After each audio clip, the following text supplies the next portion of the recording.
8b part 1 only gives you one equation and asks you why is it that it only has one stationary point. So it's a huge hint that you must have.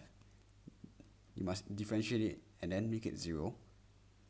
And then y is a point of inflection, being if we make the sign, why is it that it's like this, downwards, or alternatively it can be upwards. First up, let's differentiate. Differentiate 8 gives you 0, so cancel out. Then from here it's considered as chain rule. You move the 3 down first. So that's where you get this 3 here. Next thing, make the power minus 1. Gives you 2. And lastly, from here, we just differentiate the insides.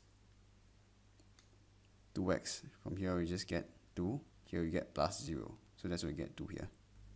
Simplify. So sub this whole chunk equals 0. And you can jump to the point where x equals negative half. Actually, I might skip too many steps here. So here, let's just make dy dx equals 0. So subbing in and simplify, and that's when you get a repeated value of x equals negative. From here, sub x value inside. And because it's an inflection, you can't really use your d2y dx square. So here you know it's 0. Let's use something less than half, like negative 1 for example, and 0.